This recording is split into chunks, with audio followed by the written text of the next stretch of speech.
Olá, querido em Cristo, graça e paz. Logo depois do Holocausto, né, que foi um genocídio judaico, foi um extermínio, um massacre de 6 milhões de judeus. Então, logo depois do Holocausto, idealizou o sionismo, que não pode ser confundido com o semitismo. Né? O semitismo faz referência aos descendentes de Sem. O sionismo não. O sionismo é outro movimento, né? É um movimento, eu diria que é um movimento político e ideológico de pacificação do Oriente Médio e da Palestina. É isso? O sionismo ele foi idealizado logo depois do Holocausto, no final do século XIX, mais precisamente em 1948. Né? Esse termo sionismo etimologicamente vem de Tsion, que se traduz por elevação ou por retorno. Elevação porque a cidade de Jerusalém ficava rodeada de colinas, né? De colinas. Né? Retorno porque é um reconhecimento de que os judeus têm o direito de retornar à terra de Palestina. A terra de Palestina. Então, o Monte Sião ele ficava nas proximidades da cidade de Jerusalém, uma, uma localização privilegiada. E a cidade de Jerusalém estava rodeada de montes, né? Vários montes, e um deles era o Monte Sião. E Davi colocou no Monte Sião a Arca da Aliança, como símbolo da presença do Deus dos judeus, como um sinal de adoração. Então, o sionismo é o reconhecimento de que a Palestina pertence aos judeus, aos israelenses. Então, reconhecimento de que Israel é peculiaridade de Deus. Então, o sionismo é um movimento de emancipação política e econômica de Israel. Isso é uma espécie de nacionalismo judaico, né? É a formação do Estado de Israel. Então, o sionismo é o fim da perseguição judaica, é o fim da diáspora judaica, é o fim da migração judaica. E, lamentavelmente, o sionismo não conseguiu pacificar o Oriente Médio, né? Não conseguiu pacificar as relações entre israelenses e palestinos, né? Não conseguiu pacificar ali a Palestina, a faixa de Gaza e a Cisjordânia. Né? Os conflitos se intensificaram. O ódio do Hamas e do Hezbollah apenas se potencializou. Daí surge o antissionismo, que não pode ser confundido com o antissemitismo. Hein? Antissemitismo é anti-Sem, é anti os descendentes de Sem, filho de Noé. O antissemitismo é uma manifestação de xenofobia, né? É ódio, é aversão contra os judeus. O antisionismo não, é anti-Sion.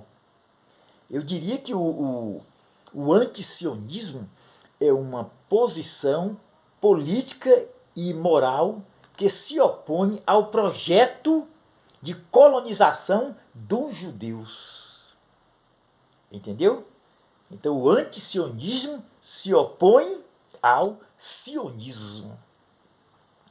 Aí alguém perguntou se esses dois grupos, né, o Hamas e o Hezbollah, se eles são antissemitas ou são anticionitas. Né?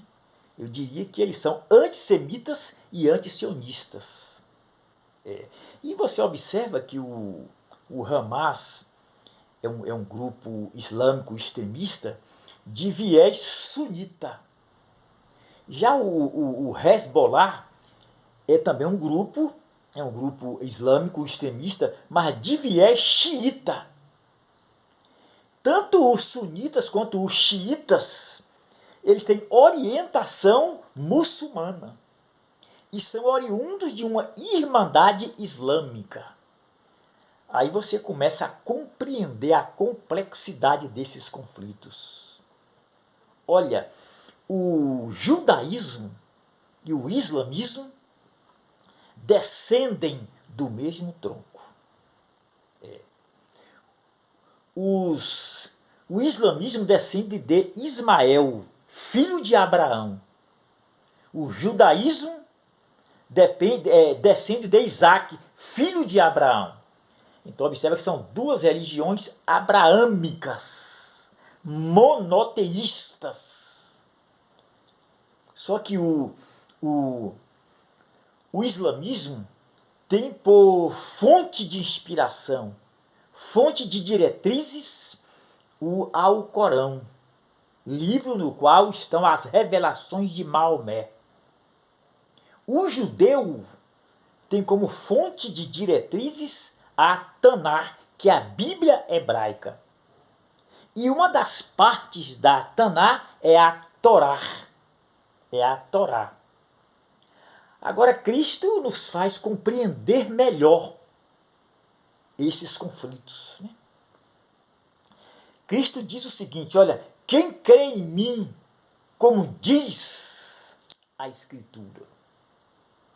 Então ele se apresenta aí como o paradigma a ser seguido.